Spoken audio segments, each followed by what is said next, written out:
Hello friends, white board സ്റ്റോറിലേക്ക് സ്വാഗതം. ഇപ്പോൾ നാട്ടിലെ ഏറ്റവും ചർച്ചാ വിഷയമായിക്കൊണ്ടിരിക്കുന്ന ഒരു കാര്യമാണ് പിണറായി വിജയൻ സർക്കാർ കേന്ദ്ര സർക്കാരിൻ്റെ PM ശ്രീ പ്രോജക്റ്റിൽ ഒപ്പിട്ടു. പിണറായി ഹിന്ദുത്വ അജണ്ടകളെ സപ്പോർട്ട് ചെയ്യുന്ന അല്ലെങ്കിൽ BJP ഗവൺമെൻറ് ഹിന്ദുത്വ അജണ്ടയുമായി വരുന്നൊരു പ്രോജക്റ്റാണ് PM ശ്രീ പ്രോജക്റ്റ് എന്നൊക്കെ പറഞ്ഞിട്ട് മാധ്യമങ്ങളിൽ ഇപ്പോൾ വലിയ രീതിയിലുള്ള ഡിസ്കഷൻസും കാര്യങ്ങളൊക്കെ നടക്കുന്നുണ്ട്.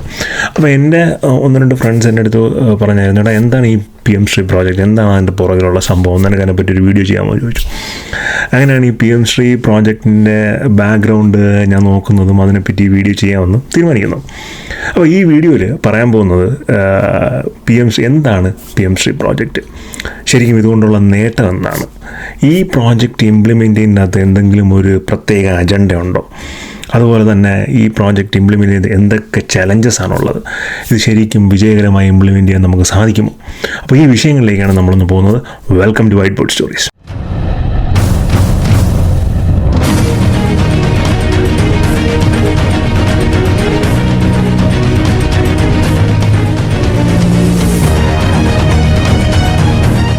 അപ്പോൾ സാധാരണ ഞാൻ ഈ ചാനലിൽ വീഡിയോസ് പറയുമ്പോൾ ഫുൾ ടോപ്പിക്ക് പഠിച്ചതിന് ശേഷം ഞാൻ ഐട്രേറ്റാണ് ചെയ്യുന്നത്. പക്ഷേ ഇത്തവണ എൻ്റെ ഫ്രണ്ടിൽ കുറച്ച് പോയിൻറ്റ്സ് ഞാൻ എഴുതിയിട്ടുണ്ട്. സോ ഇടയ്ക്ക് അങ്ങോട്ട് പോയി കഴിഞ്ഞാൽ അത് എഴുതി വച്ചിരിക്കുന്ന പോയിൻറ്റ്സ് വായിക്കുകയും ഒന്നും മിസ് ചെയ്യാതെ പറയാനും വേണ്ടിയിട്ടാണ് അത് ആദ്യമേ പറഞ്ഞോളൂ. അപ്പോൾ എന്താണ് ഈ PM ശ്രീ പ്രോജക്റ്റ്? ഈ PM ശ്രീ പ്രോജക്റ്റ് എന്ന് പറഞ്ഞാൽ prime minister school for rising India, അതാണ് PMSHRI, PM prime minister SH schools RI rising India. അപ്പോൾ ഇത് വളരെ കോംപ്രിഹെൻസീവായ മൊത്തത്തിലുള്ള നമ്മുടെ എഡ്യൂക്കേഷൻ സിസ്റ്റത്തിനെ ഒന്ന് വിപുലീകരിക്കുന്നതിനുള്ള അല്ലെങ്കിൽ ഒന്ന് ഉടർച്ചുവാകുന്നതിനുള്ള ഒരു ശ്രമമാണ് ഈ PM ശ്രീ പ്രോജക്റ്റ്. ഇതിന് മുമ്പും നമ്മൾ ഇത്തരത്തിലുള്ള ശ്രമങ്ങൾ നടത്തിയിട്ടുണ്ട്. ഒരുപാട് വർഷത്തോളം നമ്മൾ മെക്കാളെ കൊണ്ടുവന്ന ഒരു എഡ്യൂക്കേഷണൽ സമ്പ്രദായം ഫോളോ ചെയ്ത് വരുന്ന ഒരു രീതിയാണ് ഉണ്ടായിരുന്നത്. പിന്നീട് DPEP വന്നു, അത് കഴിഞ്ഞ് സർവശിക്ഷക് അഭിയാൻ വന്നു, ഇപ്പോൾ ഈ PM ശ്രീ പ്രോജക്റ്റ് വരുന്നു. അപ്പോൾ ഇതിലെല്ലാം നമ്മൾ മനസ്സിലാക്കേണ്ടത് India as a whole country നമ്മൾ educational system over the course of time പുതിയ നമ്മുടെ മിസ്റ്റേക്കുകൾ എന്താണെന്ന് പഠിച്ച് നമ്മളത് ഹോളിസ്റ്റിക്കായിട്ട് റീവാമ്പ് ചെയ്യാൻ ട്രൈ ചെയ്യുവാണ്. മൊത്തത്തിൽ എന്തെങ്കിലും മാറ്റങ്ങൾ കൊണ്ടുവന്ന് ഒരു പുതിയ രീതിയിൽ നമ്മുടെ പുതിയ തലമുറ വാർത്തെടുക്കാൻ നമ്മൾ ശ്രമിച്ചുകൊണ്ടേയിരിക്കുകയാണ്. ആ ശ്രമങ്ങളുടെ ഭാഗമാണ് ഇതെല്ലാം തന്നെ. ഇതിന് മുമ്പ് വന്ന ചേഞ്ചസിൽ ചിലതൊക്കെ വലിയ സക്സസ് ആയിരുന്നു, എന്നാൽ ചിലതൊന്നും വിചാരിച്ച അത്ര സക്സസ്ഫുൾ ആയിട്ടില്ല. അതിന് പല റീസൺസ് ഉണ്ട്. ഈ PM ശ്രീ പ്രോജക്റ്റിൽ ഉള്ള ചില തീരുമാനങ്ങൾ എന്ന് പറഞ്ഞു കഴിഞ്ഞാൽ, അല്ലെങ്കിൽ പ്രധാനപ്പെട്ട തീരുമാനങ്ങൾ എന്ന് പറഞ്ഞാൽ, ഇന്ത്യ ഒട്ടാകെയുള്ള 14,500 സ്കൂളുകൾ തിരഞ്ഞെടുക്കുക. ഈ തിരഞ്ഞെടുത്ത സ്കൂളുകളിൽ നല്ല രീതിയിലുള്ള ഈ ഒരു എഡ്യൂക്കേഷണൽ സിസ്റ്റത്തിൻ്റെ ഒരു വിപുലീകരണം നടത്തുക, അല്ലെങ്കിൽ ഒരു പുതിയ സിസ്റ്റം കൊണ്ടുവരിക എന്നുള്ളതാണ്. പല ലെവലുകളിലാണ് PM ശ്രീ പ്രോജക്റ്റ് വിഭാവനം ചെയ്തിരിക്കുന്നത്. ഒന്നാമത്തെ ലെവൽ എന്ന് വെച്ചാൽ ബാലവടിക എന്നാണ് പറയുന്നത്. ഹിന്ദി പറയുന്നതുകൊണ്ട് ചിലപ്പോൾ പ്രൊനൗൺസിയേഷൻ തെറ്റായിരിക്കാം.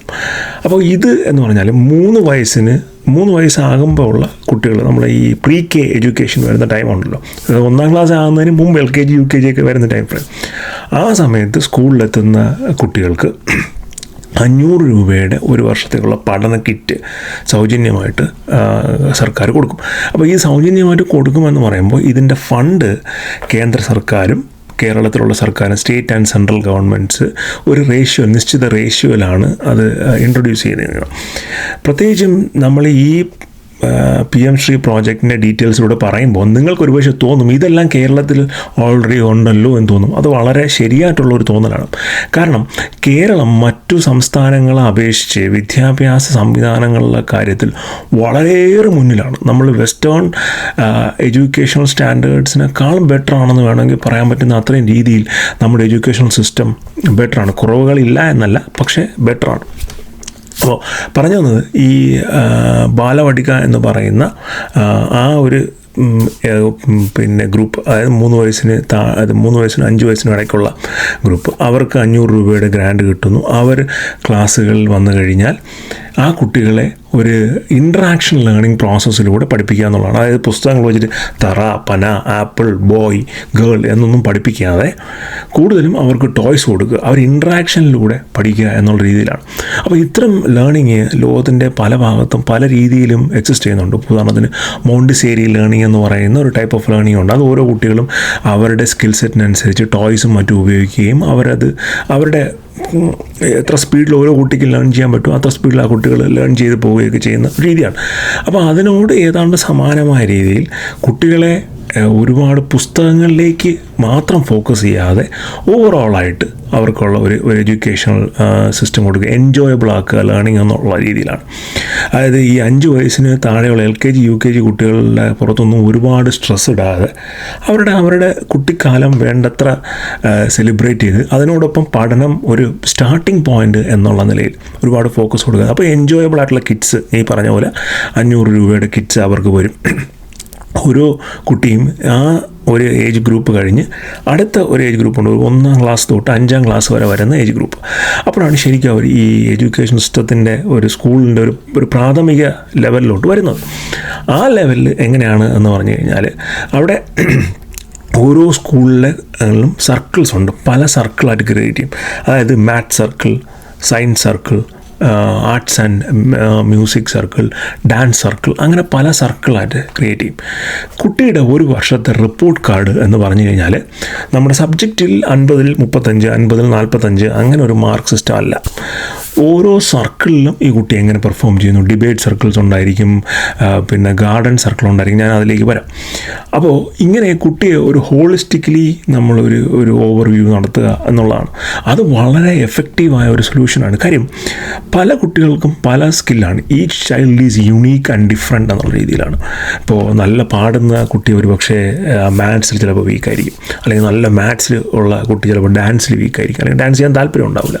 അപ്പോൾ അങ്ങനെ കുട്ടികൾക്ക് താല്പര്യമുള്ള മേഖലകൾ വളരെ ചെറുപ്പത്തിൽ ഐഡൻറ്റിഫൈ ചെയ്യാനും അതിന് കൂടുതൽ സപ്പോർട്ട് കൊടുക്കാനും രക്ഷിതാക്കൾക്കും പിന്നെ ടീച്ചേഴ്സിനും ഈ വഴി സാധിക്കും. കാരണം കുട്ടികൾ ഇവാലുവേറ്റ് ചെയ്യുന്നത് മൾട്ടിപ്പിൾ ലെവലിലാണ്. ഒറ്റ ക്ലാസ് റൂം പഠനത്തിൽ മാത്രമല്ല കുട്ടികൾ ഇവാലുവേറ്റ് ചെയ്യപ്പെടുന്നത്, പല രീതിയിലാണ്. അങ്ങനെ ഈ ഒരു റിപ്പോർട്ട് കാർഡ് ക്രിയേറ്റ് ചെയ്യും. അവിടെയും ഒരുപാട് ഗ്രാൻഡുണ്ട്. ഈ ഗ്രാൻഡ് ഒത്തിരി ഗ്രാൻഡുണ്ട്. ഞാൻ എല്ലാ ഗ്രാൻഡിൻ്റെ കാര്യവും പറയുന്നില്ല, പ്രധാനപ്പെട്ട ഗ്രാൻഡുകളുടെ കാര്യം ഈ ഡീറ്റെയിൽസ് പറയുമ്പോൾ കൂടെ പറഞ്ഞു പോകും. അപ്പോൾ ഇങ്ങനെയുള്ളതാണ് പിന്നെ ഒരു 1ാം ക്ലാസ് മുതൽ 5ാം ക്ലാസ് വരെയുള്ള. പിന്നെ ഉള്ളത് ഇതിൻ്റെ ഒരു നെക്സ്റ്റ് സ്കൂളുകൾ, ഒരു നെക്സ്റ്റ് ലെവൽ, അതായത് ഒരു 5 മുതൽ 8 വരെയൊക്കെ വരുന്ന ഒരു അപ്പർ പ്രൈമറി സ്കൂൾ എന്ന് പറഞ്ഞാൽ ആ സമയത്ത് സ്കൂളുകൾ തന്നെ ഒരു ട്രാൻസ്ഫോർമേറ്റീവ് സ്റ്റേജിലോട്ട് പോവുകയാണ്. ആ ഏജ് ഗ്രൂപ്പിലുള്ള കുട്ടികൾക്ക് സ്കൂളിൽ എല്ലാവിധ ഡിജിറ്റൽ സംവിധാനങ്ങളും ആക്സസ് ചെയ്യാനായിട്ട് സാധിക്കും. അതായത് ഓരോ സ്കൂളിലും 40ഓളം ടാബ്ലറ്റ്, അതായത് നമ്മൾ ഐപാഡ് പോലത്തെ ടാബ്ലറ്റ് കുട്ടികൾക്ക് അവൈലബിൾ ആയിരിക്കും. VR വെർച്വൽ റിയാലിറ്റി ലാബുകൾ അവൈലബിൾ ആയിരിക്കും. വെർച്വൽ റിയാലിറ്റി ലാബ് എന്ന് പറഞ്ഞു കഴിഞ്ഞാൽ നമ്മൾ മറ്റേ ഫ്രണ്ടിൽ ഗ്ലാസ്സൊക്കെ ഒരു എന്താ പറയുക മെറ്റാക്വസ്റ്റ് അല്ലെങ്കിൽ ആപ്പിൾ വിഷൻ എന്നൊക്കെ പറയുന്ന ഒരു വലിയ ഗ്ലാസ് വെച്ച് കഴിഞ്ഞാൽ കുട്ടികൾക്ക് ശരിക്കും ഇത് എക്സ്പീരിയൻസ് ചെയ്യാനായിട്ട് സാധിക്കും. ഇപ്പം ഒരാൾ പറയുവാണ്, ഞാനൊരു സിമ്പിൾ എക്സാമ്പിൾ പറയുകയാണ്, മിൽക്കി വേയും ആൻഡ്രോമേഡയും കൂടെ 5000 ഇയേഴ്സ് കഴിയുമ്പോഴത്തേക്കും കൊളൈഡ് ചെയ്യും, അല്ലെങ്കിൽ 5 മില്യൺ ഇയേഴ്സ് കഴിയുമ്പം കൊളൈഡ് ചെയ്യും എന്ന് പറഞ്ഞു കഴിഞ്ഞാൽ നമുക്കത് കേൾക്കുമ്പം പുസ്തകത്തിൽ എഴുതാനായിട്ട് വരും. പക്ഷേ ഈ VR ഒക്കെ വെച്ച് കഴിഞ്ഞാൽ നമുക്ക് ശരിക്കും അത് എക്സ്പീരിയൻസ് ചെയ്ത് കാണാൻ സാധിക്കും എന്താണ് ശരിക്കും സംഭവിക്കുന്നത്. ഇത് ഞാൻ വളരെ ഹൈ ലെവലുള്ളൊരു കാര്യമാണ് പറഞ്ഞത്. ഇപ്പോൾ ആറ്റം, മോളിക്യൂൾസ്, അതുപോലുള്ള ചെറിയ ചെറിയ കണികകൾ, അവരുടെ സിദ്ധാന്തങ്ങൾ, തിയറീസ്, ഇതൊക്കെ വിഷ്വലി മനുഷ്യന് പഠിക്കാനുള്ള എബിലിറ്റീസ് ഭയങ്കര കൂടുതലാണ്. അതുകൊണ്ടാണ് നമ്മൾ കണ്ട പല സിനിമകളുടെ കഥയും കഥാപാത്രങ്ങളും ഒക്കെ നമ്മുടെ മനസ്സിൽ ഓർത്തിരിക്കാനുള്ള കാര്യം വിഷ്വലി ഉള്ള ഇംപ്രിൻസ് നമ്മുടെ ബ്രെയിനിലോട്ട് വരുന്നതുകൊണ്ടാണ്. നമ്മൾ പഠിച്ച പല കാര്യങ്ങളും നമുക്ക് ഓർമ്മ കാണില്ല, പക്ഷേ 1990 കണ്ട സിനിമയുടെ കഥ നമുക്ക് ഓർമ്മയാണ്. ഇത് ഈ വിഷ്വൽ എലമെൻറ്റ്സ് ഉള്ളതുകൊണ്ടാണ്. അപ്പോൾ ആ വിഷ്വൽ എലമെൻറ്റ്സ് കൊണ്ടുവരിക എന്നുള്ളതാണ്. പിന്നെ ഇത് കൂടാതെ ഹൈസ്കൂൾ ഏരിയയിലോട്ട് വരുമ്പോഴത്തേക്കും അഡൽട്ട് ടിങ്കറിങ് ലാബ്സ് എന്ന് പറഞ്ഞിട്ട് ഒരു ലാബ് സിസ്റ്റം കൊണ്ടുവരുന്നു സ്കൂളുകളിലെല്ലാം. ഈ 14,500 സ്കൂളുകളിലാണ് കേട്ടോ ഈ ലാബ് സിസ്റ്റം കൊണ്ടുവരുന്നു. ഈ ലാബ് സിസ്റ്റത്തിൽ artificial intelligence, machine learning, data science തുടങ്ങിയ നൂതനമായ സാങ്കേതിക വിദ്യകളെല്ലാം തന്നെയും കുട്ടികളെ പഠിപ്പിക്കുന്നു, റോബോട്ടിക്സ് ഉൾപ്പെടെയുള്ള. അപ്പോൾ ഇതിനെല്ലാം ഗ്രാൻഡ് വരുന്നുണ്ട്. ഓരോ സ്കൂളിലും ഈ ലാബ് സെറ്റ് ചെയ്യാൻ 10 ലക്ഷം രൂപയോ മറ്റോ ആണ് ഈ ലാബ് സെറ്റ് ചെയ്യാനുള്ള ഗ്രാൻഡ്. ആ ഗ്രാൻഡ് വരുന്നുണ്ട്. ആ ഗ്രാൻഡ് കിട്ടി സ്കൂളുകൾ ഈ ലാബ് സെറ്റ് ചെയ്ത് കഴിഞ്ഞാൽ ഈ കുട്ടികൾക്ക് ഇതിൽ വന്ന് ഇത്തരം കാര്യങ്ങളിൽ പങ്കെടുക്കാനും ഇതിനെപ്പറ്റി പഠിക്കാനും ഒക്കെ സാധിക്കും. അപ്പോൾ ഇത് എങ്ങനെയാണ് ഇത് വളരെ ഇമ്പോർട്ടൻ്റ് ആയിട്ടുള്ളൊരു കാര്യമായി മാറുന്നത് എന്ന് ചോദിച്ചു കഴിഞ്ഞാൽ, ഇന്ത്യ ലോകത്തിൽ ഏറ്റവും ചെറിയ ആവറേജ് ഏജുള്ള ഒരു ജനസമൂഹമാണ്. നമ്മുടെ ആവറേജ് ഏജ് 28 32 മറ്റോ ആണ്. അപ്പോൾ ലോകം ഒട്ടാകെ ആവറേജ് ഏജ് 40-45 ഒക്കെ ആകുമ്പോൾ നമ്മുടെ രാജ്യത്ത് യുവാക്കളുടെ എണ്ണം വളരെ കൂടുതലാണ്. അപ്പോൾ ഇനി വരാൻ പോകുന്ന ഒരു തലമുറ ഹൈലി കേപ്പബിൾ ആയിരിക്കണം എന്നുള്ളത് നമ്മുടെ രാജ്യത്തിൻ്റെ നിലനിൽപ്പിനും പുരോഗതിക്കും ആവശ്യമാണ്. അപ്പോൾ അത്തരത്തിലുള്ള ഒരു മൈൻഡ് സെറ്റോടു കൂടിയാണ് ഇത് ക്രിയേറ്റ് ചെയ്തിരിക്കുന്നത്. അപ്പോൾ ഇത്തരം ലാബുകളിൽ പോയി കുട്ടികൾ ചെയ്യുമ്പോൾ ചിലപ്പോൾ ഒരാൾ ഭയങ്കര കോഡറായിരിക്കും. എനിക്ക് അങ്ങനെയുള്ള ആൾക്കാരെ ശരിക്കും അറിയാം. ലിറ്ററലി എൻ്റെ കൂടെ പഠിച്ച ആൾക്കാരിൽ ചിലരുടെയൊക്കെ കോഡിംഗ് എന്ന് പറഞ്ഞു കഴിഞ്ഞാൽ അന്യായ കോഡിങ്ങാണ്. പൈത്തൺ, ജാവ, C#, C++, ഭയങ്കരമായ കോഡിങ് സെൻസാണ്. എന്നാൽ ബാക്കി സബ്ജക്റ്റുകളൊന്നും അത്ര വലിയ താല്പര്യമില്ലാത്ത പോലെയാണ്, അവർക്ക് വലിയ താല്പര്യമില്ല പഠിക്കാനായിട്ട്. അപ്പോൾ അങ്ങനെയൊക്കെയുള്ള ആൾക്കാരൊക്കെ ഉണ്ട്. അപ്പോൾ അത്തരം ആൾക്കാർക്ക് അവരുടെ കഴിവുകൾ ഒരുപാട് അറിയാനായിട്ടും പ്രോത്സാഹിപ്പിക്കാനായിട്ടും കണ്ടെത്താനായിട്ടും ഒക്കെ സാധിക്കും. ഇതാണ് ഈ 3 ലെവലുകൾ. അതായത് പിന്നെ പ്രീ കെ 1 മുതൽ 5, 5 മുതൽ 8. ഇനി 9, 10, 11, 12 ക്ലാസ്സുകളിലുള്ളത് കംപ്ലീറ്റ്ലി ട്രാൻസ്ഫോം ആവുകയാണ്. ഈ ക്ലാസ്സുകളിൽ വൊക്കേഷണൽ ട്രെയിനിങ് നിർബന്ധിതമായി വരുന്നു ഈ സ്കൂളുകളിൽ. എന്താണ് വൊക്കേഷണൽ ട്രെയിനിങ്? വൊക്കേഷണൽ ട്രെയിനിങ് എന്ന് പറഞ്ഞു കഴിഞ്ഞാൽ, ഇപ്പോൾ എൻജിനീയറിംഗ് പഠിച്ചിട്ടുള്ള ആൾക്കാർക്കറിയാം, നമുക്ക് ഫസ്റ്റ് ഇയറിൽ ഒരു വർക്ക്ഷോപ്പ് എന്ന് പറയുന്ന ഒരു സബ്ജക്റ്റ് തന്നെ ഉണ്ട്. അവിടെ ഫൗണ്ടറി, ഷീറ്റ് മെറ്റൽ, കാർപ്പൻട്രി, അങ്ങനെയുള്ള കുറേ പരിപാടികളുണ്ട്. അത് നമ്മൾ അപ്പോൾ മാത്രമാണ് പഠിക്കുന്നത്. അത് കഴിഞ്ഞ് അങ്ങോട്ടോ പിന്നെ അതിന് മുമ്പോ ഒന്നും പഠിച്ചിട്ടില്ല. ഈ വൊക്കേഷണൽ ട്രെയിനിങ് എന്ന് പറഞ്ഞു കഴിഞ്ഞാൽ നമ്മുടെ നാട്ടിൽ വൊക്കേഷണൽ ഹയർ സെക്കൻഡറി സ്കൂളുകളുണ്ട്. തൊഴിലധിഷ്ഠിതമായി കാര്യങ്ങൾ പഠിപ്പിക്കുക എന്നുള്ള ഉദ്ദേശമാണ് വൊക്കേഷണൽ ഹയർ സെക്കൻഡറിയിൽ. ഇവിടെ ഈ PM ശ്രീ സ്കൂളുകളിൽ വൊക്കേഷണൽ ട്രെയിനിങ് കൊണ്ട് ഉദ്ദേശിക്കുന്നത് കൂടുതലും നമ്മുടെ എന്താ പറയുക, നമ്മുടെ ഒരു മാനുവൽ എഫേർട്ട് വരുന്ന കാര്യങ്ങൾ പഠിപ്പിക്കുക. അതായത് ഇപ്പോൾ ലോക്കൽ ക്രാഫ്റ്റ്മാൻഷിപ്പ് എന്തൊക്കെയാണ്. ഇപ്പോൾ ഒരു സ്ഥലത്ത് ഒരു പ്രത്യേക രീതിയിലുള്ള ആൾക്കാരുണ്ട്, അവർക്ക് ചില സാധനങ്ങൾ ഉണ്ടാക്കാൻ അറിയാം. ഇപ്പോൾ കളിമൺ പ്രതിമകൾ ഉണ്ടാക്കാൻ അറിയാം, അപ്പോൾ അത് പഠിക്കുക. അല്ലെങ്കിൽ കാർപ്പൻട്രി പഠിക്കുക, അല്ലെങ്കിൽ എൻജിനീയറിങ്, ഈ പിന്നെ മോട്ടോർ വെഹിക്കിൾസിൻ്റെ എൻജിനീയറിങ് പഠിക്കുക. അങ്ങനെയൊക്കെയുള്ള ഒരുപാട് കാര്യങ്ങൾ കുട്ടികളെ പഠിപ്പിക്കുക എന്നുള്ളതാണ്. അപ്പോൾ ഇതിൻ്റെ നമ്മൾ പലപ്പോഴും ചിന്തിക്കും, അതൊക്കെ എന്തിനാണ് 8, 9, 10, 12 എന്ന് പറഞ്ഞു കഴിഞ്ഞാൽ നമ്മൾ അടുത്ത ഡിഗ്രിക്ക് വേണ്ടി പഠിക്കുന്നതല്ലേ, അടുത്ത് ഫോക്കസ് ചെയ്യേണ്ടതല്ലേ? കറക്റ്റാണ്, ഡിഗ്രിക്ക് വേണ്ടി പഠിക്കുന്നതും ഫോക്കസ് ചെയ്യേണ്ടതൊക്കെയാണ്. പക്ഷേ അത് കഴിഞ്ഞ തലമുറയുടെ ഒരു തോട്ട് പ്രോസസ്സായിരുന്നു. ഇത്തരം കാര്യങ്ങൾ സ്കൂളുകളിൽ തന്നെ പഠിക്കുന്നത് നമ്മുടെ ബ്രെയിൻ ഡെവലപ്മെൻറ്റിനും നമുക്ക് കാര്യങ്ങളെ ലാർജർ സ്കെയിലിൽ മനസ്സിലാക്കാനും ഒക്കെ സാധിക്കും. ഇപ്പം ആർക്കിടെക്ചറും ബിൽഡിങ്ങും അതുപോലുള്ള കാര്യങ്ങളൊക്കെ നമ്മൾ പഠിക്കുമ്പോഴത്തേക്കും നമുക്ക് ഒരുപാട് ഗുണങ്ങളുണ്ടാവും. ഈ പല സ്കൂളുകളിലും, അതായത് ഈ വിദേശ രാജ്യങ്ങളിലുള്ള, പാശ്ചാത്യ രാജ്യങ്ങളിലുള്ള സ്കൂൾ സിസ്റ്റത്തിലെല്ലാം തന്നെയും ഈ കാർപ്പൻട്രിയൊക്കെ ഒരു നിർബന്ധിത ടോപ്പിക്കാണ്. അതായത് ഈ ഒരു 5 വൊക്കേഷണൽ ഐറ്റംസ് ഉണ്ടായിരിക്കും, അല്ലെങ്കിൽ ഒരെണ്ണം പിക്ക് ചെയ്ത് നമ്മൾ പഠിക്കണം. ചിലർ കാർപ്പൻട്രി ആയിരിക്കും പഠിക്കുന്നത്, ചിലർ ഷീറ്റ് മെറ്റലായിരിക്കും പഠിക്കുന്നത്, ചിലർ കെമിസ്ട്രി ആയിരിക്കും. അങ്ങനെ എന്തെങ്കിലുമൊക്കെ ഒരു ടോപ്പിക് നമ്മൾ സ്കൂളുകളിൽ തന്നെ പഠിക്കണം. അപ്പോൾ അത്തരത്തിലുള്ള ഒരു സിസ്റ്റം കൊണ്ടുവരിക എന്നുള്ളതാണ്. അതാണ് ഈ 9 to 12 വരുന്നത്. അപ്പോൾ ഈ 9 to 12 ഈ എൻ്റയർ സിസ്റ്റത്തിലും ഈ സർക്കിൾസ് ഉണ്ടായിരിക്കും. Maths circles, debate circle, dance circles, അങ്ങനെ സയൻസ് സർക്കിൾ, ഒരു സർക്കിളുകളിൽ കുട്ടികളുടെ ഇതുണ്ടായിരിക്കും ഒന്നാമതായിട്ട്. രണ്ടാമതായിട്ട് ഓരോ സ്റ്റേജിലും കുട്ടികൾക്ക് അവരുടെ ഫോക്കസ് ഏരിയയിലോട്ട് കൂടുതൽ ശ്രദ്ധിക്കാനുള്ള ഒരു അവസരം കൂടെ ഉണ്ടായിരിക്കും. ഇപ്പം ഞാൻ ഒരു കുട്ടിയായിട്ട് പഠിച്ചു വരുവാണെന്നുണ്ടെങ്കിൽ, ആർട്ടിഫിഷ്യൽ ഇൻ്റലിജൻസ് ആണ് എൻ്റെ ഏരിയ എന്നുണ്ടെങ്കിൽ, എനിക്കത് നേരത്തെ മനസ്സിലാക്കി ഞാൻ 9, 10 ഒക്കെ വരുമ്പോഴത്തേക്കും ആർട്ടിഫിഷ്യൽ ഇൻ്റലിജൻസുമായി ബന്ധപ്പെട്ട സബ്ജക്റ്റുകൾ കൂടുതൽ പഠിക്കാനൊക്കെ സാധിക്കും. നമ്മൾ നേരിടുന്ന ഏറ്റവും വലിയ ചലഞ്ച് എന്താണ് എന്ന് പറഞ്ഞു കഴിഞ്ഞാൽ, കുട്ടികൾക്കുണ്ടാകുന്ന അഭിരുചികൾ നേരത്തെ തിരിച്ചറിയാൻ സാധിക്കാത്തതാണ്. ഇപ്പോൾ അതിന് ഒരുപാട് മാറ്റം വന്നിട്ടുണ്ട്, എന്നാലും ഇനിയും നമ്മൾ ഒരുപാട് മുന്നേറാണ്ടായിട്ടുണ്ട്. പലപ്പോഴും നമ്മുടെ സ്കൂൾ സിസ്റ്റം അതിനു വേണ്ടി ഡിസൈൻ ചെയ്തിരിക്കുന്നതല്ല. ഈ കുട്ടികളുടെ അഭിരുചികൾ ആദ്യമേ അറിയണം എന്നുള്ള നിലയ്ക്ക് ഡിസൈൻ ചെയ്തിരിക്കുന്നതല്ല. പലപ്പോഴും എഞ്ചിനീയറിംഗ് എല്ലാം കഴിഞ്ഞതിന് ശേഷമായിരിക്കും ഒരാൾ മനസ്സിലാക്കുന്നത് എനിക്ക് മ്യൂസിക് പഠിക്കാൻ പോകാനാണ് താല്പര്യം എന്നുള്ളത്. അപ്പോൾ അങ്ങനെയുള്ള ഒരു വലിയ വിഭാഗം കുട്ടികളുണ്ട്. അപ്പോൾ അവരുടെയൊക്കെ കാര്യങ്ങൾ ആദ്യമേ മനസ്സിലാക്കാനായിട്ട് നമുക്ക് സാധിക്കും. അപ്പോൾ ഈ കൊമേഴ്ഷ്യൽ ട്രെയിനിങ്ങിനകത്ത് കൊമേഴ്സ് ഉണ്ട്, ബിസിനസ് ഉണ്ട്. ഞാൻ എന്നോട് എഴുതി വെച്ചോ, കൊമേഴ്സ്, ബിസിനസ്, അതുപോലെ തന്നെ ക്രാഫ്റ്റിംഗ് എല്ലാം തന്നെ പഠിക്കണം. അപ്പോൾ കൊമേഴ്സും ബിസിനസ്സും ഒക്കെ പഠിക്കുന്നത് വളരെ നല്ലതാണ്. വളരെ ചെറുപ്പത്തിലേ തന്നെ ഓൺട്രപ്രണർഷിപ്പ് പഠിപ്പിക്കുക, കുട്ടികൾക്ക് എങ്ങനെ ബിസിനസ് റൺ ചെയ്യുക, എങ്ങനെ മണി എന്താണ് പ്രോഫിറ്റ് ആൻഡ് ലോസ്, എന്താണ് അക്കൗണ്ടിങ് സ്റ്റേറ്റ്മെൻറ്റ്, ഇതൊക്കെ പഠിക്കുന്നത് വളരെ നല്ലതാണ്.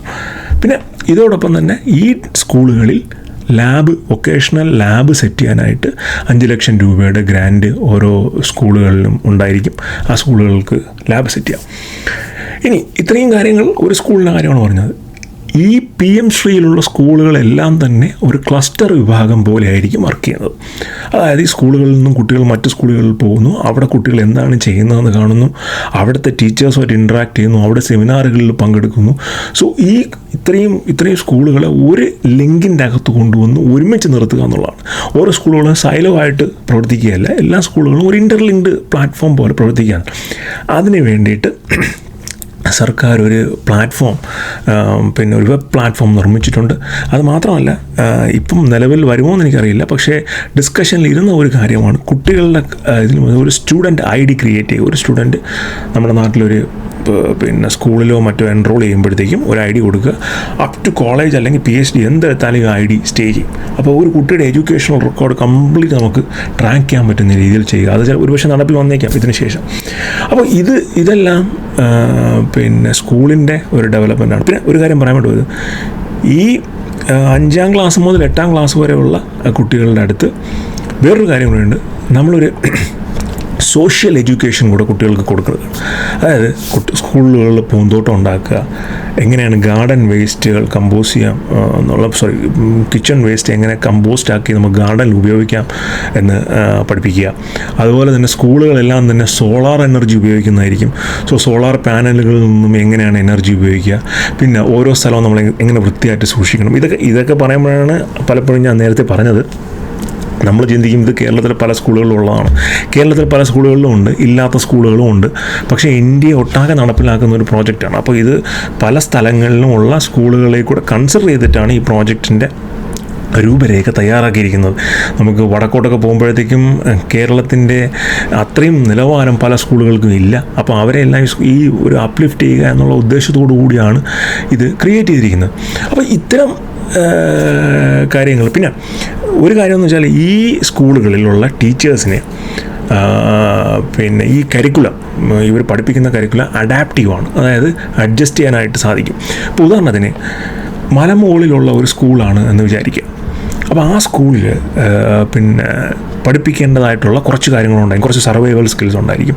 പെട്ടെന്ന് ഇപ്പോൾ വെള്ളം വന്നു കഴിഞ്ഞാൽ എന്ത് ചെയ്യാം, അല്ലെങ്കിൽ പിന്നെ അവിടെ പുതുതായിട്ടൊരു വ്യക്തി വന്നു കഴിഞ്ഞാൽ ആ വ്യക്തിയെ ഒരു ലോ ഓക്സിജൻ എൻവയോൺമെൻറ്റിലോട്ട് എങ്ങനെ അക്ലമറ്റൈസ് ചെയ്യാം എന്നൊക്കെ ഉള്ള കാര്യങ്ങൾ പഠിപ്പിക്കാനായിട്ട് സാധിക്കും. സോ ഓരോ സ്ഥലത്തെയും അനുസരിച്ച് ആ സ്ഥലത്തെ പിന്നെ സ്വഭാവത്തിനനുസരിച്ച് അഡാപ്റ്റ് ചെയ്യുന്ന രീതിയിലാണ് കരിക്കുലം ഡിസൈൻ ചെയ്തിരിക്കുന്നത്. ഇപ്പോൾ നഗരങ്ങളിലുള്ള സ്കൂളുകളാണെന്നുണ്ടെങ്കിൽ നമുക്ക് എങ്ങനെ റോഡ് ട്രാഫിക്കിൽ വണ്ടി ഓട്ടിക്കാം, അല്ലെങ്കിൽ ട്രാഫിക് എങ്ങനെ ക്രോസ് ചെയ്യാം, അത്തരം കാര്യങ്ങൾ നമുക്ക് പഠിപ്പിക്കാം. അതുപോലെ തന്നെ ഗ്രാമങ്ങളിലുള്ള സ്കൂളുകളാണെങ്കിൽ അവിടെ റിലവൻ്റ് ആയിട്ടുള്ള കാര്യങ്ങൾ കരിക്കുലത്തിൽ ഉൾപ്പെടുത്താം. അങ്ങനെ എല്ലാ തരത്തിലും അഡാപ്റ്റീവായ കുട്ടികളെ ഹോളിസ്റ്റിക്കലി ഹെൽപ്പ് ചെയ്യുന്ന രീതിയിലുള്ള ഒരു സംവിധാനമാണ് ഈ PM ശ്രീ പ്രോജക്റ്റ്. ഇതെല്ലാം ഞാൻ ഈ സ്കൂളുകളാണ് ഡിജിറ്റൽ കേന്ദ്രമാക്കുന്നതും, പിന്നെ ഈ ഇൻഫോർടൈൻ, പിന്നെ ഈ സോഷ്യൽ സെൻസിലുള്ള സ്കൂളുകൾ ഡെവലപ്പ് ചെയ്യുന്നതും എല്ലാം തന്നെ. ഇനി സ്കൂളുകൾക്ക് കുട്ടികളെ പിന്നെ പഠിപ്പിക്കുക എന്നതിലുപരി ഒരു കമ്മ്യൂണിറ്റി സെൻസ് കൂടെ ഉണ്ടെന്ന് ഈ പ്രോഗ്രാം മനസ്സിലാക്കുന്നു. അതായത് ഒരു സാമാജിക് ചേതന കേന്ദ്ര എന്നാണ് സ്കൂളുകളെ വിളിച്ച് ഞാനവിടെ എഴുതി വെച്ചേക്കുവാണ്. സാമാജിക് ചേതന കേന്ദ്ര എന്നുള്ള രീതിയിലാണ് സ്കൂളുകളെ കൺസിഡർ ചെയ്യുന്നത്. അതിൻ്റെ ഉദ്ദേശം എന്ന് പറഞ്ഞു കഴിഞ്ഞാൽ, പഠനമില്ലാത്ത സമയത്ത് സ്കൂളുകളിൽ മുൻപ് പഠിച്ച വ്യക്തികൾ, അലുമിനീസ് ആയിട്ടുള്ള ആൾക്കാർ വരിക, അവർ സെമിനാർ എടുക്കുക, അതുപോലെ തന്നെ കമ്മ്യൂണിറ്റി വോളണ്ടിയേഴ്സ്. ഇപ്പം ഉദാഹരണത്തിന് ഒരു സ്ഥലത്ത് ഒരു വലിയ പ്രൊഫസറുണ്ട്, അദ്ദേഹത്തിന് അവിടുത്തെ സ്കൂളിലൊരു ലെക്ചർ ക്ലാസ് പോലെ എടുക്കണമെങ്കിൽ അതിനുള്ള അവസരം ഉണ്ടാക്കുക. പിന്നെ ലോക്കൽ കമ്മ്യൂണിറ്റീസിന് ഒരു ഗ്യാതറിങ് സ്കൂളിൽ ക്രിയേറ്റ് ചെയ്യുക. അങ്ങനെ സ്കൂൾ ഒരു കമ്മ്യൂണിറ്റി പ്ലേസ് ആക്കി മാറ്റുക എന്നുള്ള വലിയ ഒരു പോളിസിയും കൂടെ ഇതിൻ്റെ അകത്ത് കൊണ്ടുവരുന്നുണ്ട്. സ്കൂൾ ഒരു സൈലോ, ഇതൊരു സ്കൂളാണ്, ഇത് നമ്മൾ വെള്ളപ്പൊക്കത്തിന് വെള്ളം വരുമ്പോൾ മാത്രം പിള്ളേരല്ലാത്ത ആൾക്കാർ പോകുന്ന സ്ഥലമാണ് എന്നത് മാറ്റിയിട്ട് സ്കൂൾ ഒരു കമ്മ്യൂണിറ്റി പ്ലേസ് ആണ്. കമ്മ്യൂണിറ്റിക്ക് ആ സ്കൂളിൽ വലിയ റോളുണ്ട് എന്നുകൂടെ ഉറപ്പ് വരുത്തി കാര്യങ്ങൾ മുന്നോട്ട് കൊണ്ടുപോകുന്ന ഒരു സിറ്റുവേഷൻ. അപ്പോൾ ഇങ്ങനെയുള്ള രീതിയിലാണ് വന്നിരിക്കുന്നത്. പിന്നെ ഡിസ്ട്രിക്റ്റ് എഡ്യൂക്കേഷൻ ആൻഡ് ട്രെയിനിങ് ഡിപ്പാർട്ട്മെൻറ്റുകൾ അവർക്ക് ടീച്ചേഴ്സിനെ ട്രെയിൻ ചെയ്യാനായിട്ട് വലിയ ഗ്രാൻഡുണ്ട്. എനിക്കെൻ്റെ കൃത്യമായിട്ടുള്ള ഗ്രാൻഡിൻ്റെ നമ്പർ 3 ലക്ഷം രൂപ ഞാൻ എഴുതിയിട്ടൊക്കെയാണ്. 3 ലക്ഷം രൂപയുടെ ഗ്രാൻഡുണ്ട്. പിന്നെ ഈ ടീച്ചേഴ്സ് ഡിജിറ്റൽ കണ്ടൻറ്റ് ക്രിയേറ്റ് ചെയ്യാൻ വേണ്ടിയിട്ട് ഓരോ മോഡ്യൂളിനും 20,000 രൂപയുടെ ഗ്രാൻഡുണ്ട്. അപ്പോൾ ഇതൊക്കെ ഞാൻ വളരെ ഹൈ ലെവൽ ഗ്രാൻഡാണ് പറഞ്ഞത്. ഇതൊന്നും കൂടാതെ ഓരോ കുട്ടികൾക്കും ഉള്ള പിന്നെ ഡിഫറെൻ്റ് ഗ്രാൻഡ് സിസ്റ്റംസ് ഉണ്ട്. പിന്നെ അതുപോലെ പെൺകുട്ടികൾക്ക് ബൈസൈക്കിൾസ്, പിന്നെ സൈക്കിളുകൾ, സാനിറ്ററി നാപ്കിൻസ് കിട്ടുന്ന പിന്നെ മെഷീൻസ്, അതുപോലെ തന്നെ അവർക്കല്ലാത്ത മെൻ്റൽ സപ്പോർട്ട്, അങ്ങനെ എല്ലാ തരത്തിലുമുള്ള ഒരു സപ്പോർട്ട്. ഞാൻ അതിൻ്റെ ഒരു നോട്ട്സ് ഇവിടെ ക്രിയേറ്റ് ചെയ്തിട്ടുണ്ടായിരുന്നു. ഞാൻ ആ പറഞ്ഞതിൽ എല്ലാ പോയിൻറ്റും പറഞ്ഞോ എന്നാണ് നോക്കിയത്. എല്ലാ പോയിൻറ്റും പറഞ്ഞിട്ടുണ്ട്. അങ്ങനെ പെൺകുട്ടികൾക്ക് നല്ല രീതിയിലുള്ള എഡ്യൂക്കേഷൻ. പിന്നെ സ്പെഷ്യൽ നീഡ്സ്, ഇപ്പോൾ എന്തെങ്കിലുമൊക്കെ പ്രോബ്ലംസ് ഉള്ള കുട്ടീസ് അല്ലെങ്കിൽ ഡിസബിലിറ്റീസ് ഉള്ള കുട്ടികൾക്കാണെങ്കിൽ അവർക്ക് ഗ്രാൻഡ്, അവരെ കൂടെ ഇൻക്ലൂഡ് ചെയ്തിട്ടുള്ള ഒരു പിന്നെ പ്രോഗ്രാം. ഏതെങ്കിലും കുട്ടി പഠനത്തിൽ അല്പം മോശമാണെങ്കിൽ അവന് പ്രത്യേകം ഫോക്കസ് കൊടുക്കുന്ന ലേണിംഗ് എൻഹാൻസ്മെൻറ്റ് പ്രോഗ്രാം, LEP എന്ന് പറയുന്ന പ്രോഗ്രാം. അങ്ങനെ ഒരുപാട് സംവിധാനങ്ങളും സവിശേഷതകളും നിറഞ്ഞതാണ് ഈ PM ശ്രീ പ്രോജക്റ്റ്. ഇനി ഇത്രയും പറഞ്ഞപ്പോൾ ഇതിൻ്റെ വലിയ സംഭവങ്ങൾ, അതായത് നേട്ടങ്ങളൊക്കെയാണ് നിങ്ങൾ കേട്ടത്. എന്താണ് ഇതിൻ്റെ ഡിസഡ്വാൻറ്റേജ് അല്ല, എന്താണ് ചലഞ്ചസ്? ചലഞ്ച് എന്ന് പറഞ്ഞു കഴിഞ്ഞാൽ ഇതിൻ്റെ കോംപ്ലക്സ് ആയ ഇംപ്ലിമെൻറ്റേഷനാണ്. അതായത് ഇതൊരു കംപ്ലീറ്റ് ഓവർഹോളാണ്. ഇതുപോലെയുള്ള സിസ്റ്റത്തിനെ ജസ്റ്റ് ഒന്ന് ചേഞ്ച് വരുത്തി ചെയ്യുന്നതല്ല, ഇതൊരു കംപ്ലീറ്റ് ഓവർഹോളാണ്. അപ്പോൾ ഇത്തരത്തിലുള്ള മൊത്തത്തിലുള്ളൊരു മാറ്റം നടക്കുമ്പോൾ ടീച്ചേഴ്സ്, പാരൻസ്, കുട്ടികൾ, ബാക്കിയുള്ള അനുബന്ധമായി വരുന്ന ആൾക്കാർ, ഇവരെല്ലാം ഇതിനെ സപ്പോർട്ട് ചെയ്യണം. അതത്ര എളുപ്പമുള്ള കാര്യമല്ല. ഒരു സുപ്രഭാതത്തിൽ സ്വിച്ച് ഇട്ട പോലെ മാറുന്നതല്ല ആൾക്കാരുടെ മനസ്ഥിതി എന്ന് പറഞ്ഞു കഴിഞ്ഞാൽ. സോ ആ മൈൻഡ് സെറ്റ് ചേഞ്ച് ചെയ്യേണ്ടത് വളരെ പ്രധാനമാണ്. അത് കുറച്ച് സമയമെടുക്കും. മാത്രമല്ല ആ സമയമെടുക്കുമ്പോൾ അല്ലെങ്കിൽ ആ ചേഞ്ചിന് സമയമെടുക്കുമല്ലോ, ആ ടൈമിലാണ് രണ്ടാമത്തെ ചലഞ്ച് വരുന്നത്. എത്രമാത്രം സസ്റ്റൈനബിൾ ആണ്. അതായത് ഇത് ആദ്യത്തെ ഒരു വർഷം ഗ്രാൻഡ് എല്ലാം കുട്ടപ്പനാണ്, എല്ലാം നമ്മൾ ചെയ്തു. അടുത്ത വർഷം ആകുമ്പോഴത്തേക്കും അത് കുഴപ്പമില്ല, ഗാർഡനിൽ വെള്ളം ഒഴിച്ചിട്ടും കുഴപ്പമില്ല, അതൊന്നും കുഴപ്പമില്ല എന്നുള്ള രീതിയിലാണ് എന്നുണ്ടെങ്കിൽ കാര്യങ്ങൾ അവതാളത്തിലാവത്തേ ഉള്ളൂ. സോ നമ്മൾ വർഷം ഇത് കറക്റ്റായിട്ട് പോകുന്നുണ്ട് എന്ന് മോണിറ്റർ ചെയ്യണം, ഇത് എൻഷുർ ചെയ്യണം. അപ്പോൾ ഇത് ആരുടെ ചുമതലയാണ് എൻഷുർ ചെയ്യുന്നത്? എൻഷുർ ചെയ്യുന്നത് ഗവൺമെൻറ്റിൻ്റെ മാത്രം റെസ്പോൺസിബിലിറ്റി അല്ല, ആ കമ്മ്യൂണിറ്റിയുടെ റെസ്പോൺസിബിലിറ്റിയാണ്. ഇതിൻ്റെ അകത്ത് വരുന്ന ഗ്രാൻറ്റുകളെല്ലാം തന്നെയും സോഷ്യൽ ഓഡിറ്റിങ്ങിന് വിധേയമാണ്. ഈ സ്കൂളുകളിൽ വരുന്ന ഗ്രാൻഡ്, ഈ സ്കൂളുകൾ പിന്നെ കുട്ടികളുടെ എണ്ണം അനുസരിച്ചും ഗ്രാൻഡുണ്ട്. 100 താഴെയുള്ള കുട്ടികൾക്ക് ഒരു വർഷം 50,000 രൂപയുടെ ഗ്രാൻഡ്, 100 മുതൽ 250 ആണെങ്കിൽ 75,000 രൂപ, 250 മുതൽ 1000 വരെ ആണെങ്കിൽ 1 ലക്ഷം രൂപയുടെ ഗ്രാൻഡ്, 1 ലക്ഷത്തിന് മേളിലാണെങ്കിൽ 1000 കുട്ടികൾക്ക് മേലിലാണെങ്കിൽ 1.5 ലക്ഷം രൂപയുടെ ഗ്രാൻഡ്, അങ്ങനെയുള്ള ഗ്രാൻഡും വരുന്നുണ്ട്. അപ്പോൾ ഈ ഗ്രാൻഡുകളെല്ലാം എങ്ങനെ ഉപയോഗിക്കപ്പെടുന്നു? അപ്പോൾ ഈ ഉപയോഗിക്കുന്നതിന് മാനദണ്ഡമുണ്ട്. ഓരോ ഏരിയയിലും നിർബന്ധമായും ഇത്ര രൂപ ചിലവാക്കിയിരിക്കണം എന്ന് മാനദണ്ഡമുണ്ട്. അപ്പോൾ ആ റൂൾസ് അനുസരിച്ചാണോ സ്പെൻഡ് ചെയ്തിരിക്കുന്നതെന്നൊക്കെയുള്ള ഒരു കമ്മ്യൂണിറ്റി ഓഡിറ്റിങ്ങും കൂടെ ഇത്തരം കാര്യങ്ങളിൽ ഉണ്ടാകണം എന്ന് PM ശ്രീ പ്രോജക്റ്റും ഒരു നിബന്ധന വയ്ക്കുന്നുണ്ട്. അപ്പോൾ അതുകൊണ്ട് അത് സസ്റ്റൈനബിൾ, അത് കറക്റ്റായിട്ട് പോകുന്നുണ്ടോ എന്ന് നമ്മൾ നോക്കണം. പിന്നെ ഒന്ന് ടീച്ചേഴ്സ് ട്രെയിനിങ് ആണ്. ഇതിൽ ഏറ്റവും വലിയ ചലഞ്ച് എന്ന് പറഞ്ഞാൽ ടീച്ചേഴ്സ് ട്രെയിനിങ് ആണ്. കാരണം പുതിയ ആൾക്കാരെ ഉണ്ടെങ്കിൽ അവരെ എടുത്ത് ട്രെയിൻ ചെയ്യുക എന്നുള്ളത് എളുപ്പമാണ്. പക്ഷേ നിലവിലുള്ള ടീച്ചേഴ്സിനെ എങ്ങനെ പുതിയ സിസ്റ്റമായി അഡാപ്റ്റ് ചെയ്യാം? എഗെയിൻ ഒരു വലിയ രീതിയിലുള്ള മൈൻഡ് സെറ്റാണ്, മൈൻഡ് സെറ്റ് ചേഞ്ചാണ് ആവശ്യം. അത് നമുക്ക് ചെയ്യാനായിട്ട് സാധിക്കുമോ? അങ്ങനെയുള്ള ഒരുപാട് ചലഞ്ചസ്. പിന്നെ ഇതിൻ്റെ കോംപ്ലക്സ് മോണിറ്ററിങ്, ഈ സോഷ്യൽ ഓഡിറ്റിനും അപ്പുറം ആസ് എ സിസ്റ്റം ഈ PM ശ്രീ പ്രോജക്റ്റ് എങ്ങനെ മോണിറ്റർ ചെയ്യപ്പെടുന്നു? ആരാണ് ഇത് ഓവർസീ ചെയ്യുന്നത്? സ്റ്റേറ്റ് ആണോ, സെൻട്രൽ ആണോ? ഇവരൊക്കെയാണ് ഓവർസീ ചെയ്യുന്നതെങ്കിൽ എന്താണ് ഓരോരുത്തരുടെ റെസ്പോൺസിബിലിറ്റി? അല്ല സെൻട്രൽ പറയുകയാണെങ്കിൽ ഞാൻ 10 ലക്ഷം രൂപ അല്ലെങ്കിൽ ഒരു 10 കോടി രൂപ കേരളത്തിന് കൊടുത്തു, ഇനിയൊന്നും എൻ്റെ റെസ്പോൺസിബിലിറ്റി അല്ല, ഇനി കേരളത്തിൻ്റെ റെസ്പോൺസിബിലിറ്റിയാണ്. അപ്പം കേരളം പറയുവാണെങ്കിൽ ഇത് കേന്ദ്രം തന്ന പൈസ അവരാണ് നോക്കേണ്ടത്. അങ്ങനെ അടികൂടുകയാണെന്നുണ്ടെങ്കിൽ ഇത് മൊത്തം വെള്ളത്തിലാവത്തേ ഉള്ളൂ. അപ്പോൾ ഇതെങ്ങനെ മോണിറ്റർ ചെയ്യാം? അപ്പോൾ ഇത്തരം കാര്യങ്ങളൊന്നും ആൻസർ ചെയ്തിട്ടില്ല. ഈ PM ശ്രീ പ്രോജക്റ്റ് എന്ന് പറഞ്ഞു കഴിഞ്ഞാൽ സ്കൂൾ പ്രോജക്റ്റ് എന്ന് പറഞ്ഞാൽ ആ സ്കൂളിൻ്റെ ഒരു രൂപരേഖ, ആ പ്രോജക്റ്റിൻ്റെ രൂപരേഖ മാത്രമാണ്. അതെങ്ങനെ എക്സിക്യൂട്ട് ചെയ്യുമെന്നുള്ളത്, ഇംപ്ലിമെൻ്റ് ചെയ്യും എന്നുള്ളത് വലിയൊരു ചലഞ്ചായിട്ട് തന്നെ നിൽക്കുന്ന ഒരു ഇംപ്ലിമെൻറ്റേഷൻ മാർഗ്ഗരേഖ അവർ അനൗൺസ് ചെയ്തിട്ടുണ്ട്. ആ അനൗൺസ് ചെയ്ത മാർഗ്ഗരേഖയിൽ നിന്നാണ് ഞാൻ ഈ ഡീറ്റെയിൽസൊക്കെ വായിച്ച് മനസ്സിലാക്കിയത്. അപ്പോൾ ഇത്തരം കാര്യങ്ങളാണ് PM ശ്രീ പ്രോജക്റ്റിലുള്ളത്. അല്ലാണ്ട് ഇതിൻ്റെ അകത്ത് ഹിന്ദുത്വ അജണ്ടയോ അല്ലെങ്കിൽ മോഡി അജണ്ടയോ ഒന്നുമില്ല. ഒരു പ്രധാന വാർത്താ മാധ്യമം പബ്ലിഷ് ചെയ്ത കൂട്ടത്തിൽ മോഡിയുടെ ചിത്രം സ്കൂളുകളിൽ വയ്ക്കണം എന്ന് നിർബന്ധം എന്നൊക്കെ പറഞ്ഞിട്ട്, അല്ലെങ്കിൽ പ്രധാനമന്ത്രിയുടെ ചിത്രം വയ്ക്കണമെന്നൊക്കെ പറഞ്ഞിട്ട്, ഞാൻ ഈ PM ശ്രീ സ്കൂളുകളുടെ ഗാലറിയിൽ, അവരുടെ വെബ്സൈറ്റ് ഉണ്ട്, അവരുടെ ഗാലറിയിൽ പോയിട്ട് ഫോട്ടോസ് നോക്കിയിട്ടുണ്ട്. ഞാൻ ഈ വീഡിയോയിൽ ഇപ്പം നിങ്ങൾ കാണുന്ന ഫോട്ടോസ് അതിലുള്ളതായിരിക്കും. ഇതിലൊന്നും തന്നെയും മോഡിയുടെ പടം എനിക്ക് കാണാനായിട്ട് സാധിച്ചില്ല. അങ്ങനെ അദ്ദേഹം വയ്ക്കാൻ പറയാൻ പാടില്ല, അത് ഞാൻ തീർത്ത് പറയുന്നു. കാരണം ഇത് ജനങ്ങളുടെ നികുതി പണത്തിൽ നിന്നും ചെയ്യുന്ന പ്രോജക്ട്സാണ്.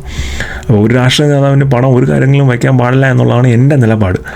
അപ്പോൾ പക്ഷേ ഇതിലൊന്നും മോഡിയുടെ പടമൊന്നും ഞാൻ കണ്ടില്ല. കേരളത്തിനെ സംബന്ധിച്ച് ഈ പ്രോജക്റ്റിൽ ഒപ്പിടുക, ഈ പ്രോജക്റ്റ് അഡോപ്റ്റ് ചെയ്യുക എന്നുള്ളത് വളരെ ഇമ്പോർട്ടൻ്റ് ആണ്. ബിക്കോസ് കാലാകാലങ്ങളായി ഇത്തരം എഡ്യൂക്കേഷണൽ പ്രോജക്ട്സ് വന്നപ്പോൾ നമ്മളതിൻ്റെ മുൻനിരയിൽ നിന്നും അഡോപ്റ്റ് ചെയ്യുകയും നമ്മുടെ എഡ്യൂക്കേഷൻ സിസ്റ്റം കറക്റ്റായിട്ട് കൊണ്ടുപോവുകയും ചെയ്തുകൊണ്ടാണ് ഇന്ത്യയിൽ തന്നെ ഏറ്റവും സാക്ഷരതയുള്ള ഒരു ജനസമൂഹത്തിനെ വളർത്തിയെടുക്കാനായിട്ട് നമുക്ക് സാധിച്ചത്. അപ്പോൾ നമ്മൾ ഇതിൽ എന്തെങ്കിലും രാഷ്ട്രീയ കാരണങ്ങൾ പറഞ്ഞ് പിന്നോട്ട് പോയി കഴിഞ്ഞാൽ അത് നമ്മുടെ ജനതയെ ബാധിക്കുകയുള്ളൂ. സർക്കാർ വരും, ഇന്ന് വരും, നാളെ പോവും. കേന്ദ്ര സർക്കാരും കേരള സർക്കാരും അല്ല. ഒരു പ്രോജക്റ്റും ഇതുമായി ബന്ധപ്പെട്ട് ഗ്രാൻറ്റും മറ്റു കാര്യങ്ങളൊന്നും നമുക്ക് കിട്ടാതെ പോയി കഴിഞ്ഞാൽ പിന്നെ അതൊക്കെ വാങ്ങിച്ചെടുക്കുക എന്ന് പറഞ്ഞാൽ വലിയ ബുദ്ധിമുട്ടുള്ള കാര്യമാണ്. സോ ഇതിലൊന്നും രാഷ്ട്രീയം കാണേണ്ട കാര്യമില്ല. ഇതൊരു വലിയ റെവല്യൂഷണറി പ്രോജക്റ്റാണ്. എന്തുമാത്രം സക്സസ് ആവും എന്നുള്ളത് ഇതിൻ്റെ ഇംപ്ലിമെൻറ്റേഷനെ ഡിപ്പെൻഡ് ചെയ്തിരിക്കും. On paper this looks very promising. നമ്മുടെ കുട്ടികളുടെ ഭാവി മാറ്റാൻ സാധ്യതയുള്ള ഒരു വളരെ എന്താ പറയുക, കേപ്പബിളായിട്ടുള്ള ഒരു പുതിയ തലമുറ വാർത്തെടുക്കാൻ ശേഷിയുള്ള എല്ലാ സംഭവങ്ങളും ഇതിൻ്റെ അകത്തുണ്ട്. നമ്മളിത് കറക്റ്റായിട്ട് ഇംപ്ലിമെൻ്റ് ചെയ്ത് കറക്റ്റായിട്ട് മോണിറ്റർ ചെയ്താൽ മാത്രം മതി. കുറേ നാളുകൾക്ക് മുമ്പ് നമുക്ക് നവോദയ പ്രോജക്റ്റ്, നവോദയ സ്കൂളുകൾ ക്രിയേറ്റ് ചെയ്തിട്ടുണ്ടായിരുന്നു. എന്തുമാത്രം സക്സസ് ആയി എന്ന് എനിക്കറിയില്ല. കാര്യം രാജീവ് ഗാന്ധിയുടെ കാലത്താണെന്ന് തോന്നുന്നു അത് ക്രിയേറ്റ് ചെയ്തത്. പലപ്പോഴും ഇത്തരം സ്കൂൾ സംവിധാനങ്ങളും മറ്റുമോ ക്രിയേറ്റ് ചെയ്യും, ആദ്യത്തെ ഒരു ഉത്സാഹം കഴിഞ്ഞു കഴിഞ്ഞാൽ പിന്നെ കുഴിയിലാകുന്ന അവസ്ഥയാണ്. അപ്പോൾ അങ്ങനൊരു അവസ്ഥ വരാതെ PM ശ്രീ പ്രോജക്റ്റ് വലിയ സക്സസ് ആയി മാറട്ടെ. ബാക്കിയുള്ള സ്കൂളുകളും ഇത് കണ്ടിട്ട് അവരുടെ കരിക്കുലംസ് ചേഞ്ച് ചെയ്ത് അവരും അഡാപ്റ്റ് ചെയ്യട്ടെ എന്ന് പറഞ്ഞുകൊണ്ട് ഈ വീഡിയോ നിർത്തുന്നു. അപ്പോൾ PM ശ്രീ പ്രോജക്റ്റിനെ പറ്റി നിങ്ങൾക്കൊരു ഹോളിസ്റ്റിക് വ്യൂ കിട്ടിയെന്ന് കരുതുന്നു. വീഡിയോസ് ഇഷ്ടപ്പെട്ടുണ്ടെങ്കിൽ ലൈക്ക് ചെയ്യുക, ഷെയർ ചെയ്യുക, സബ്സ്ക്രൈബ് ചെയ്യുക. മറ്റൊരു വീഡിയോ ആയിരിക്കും.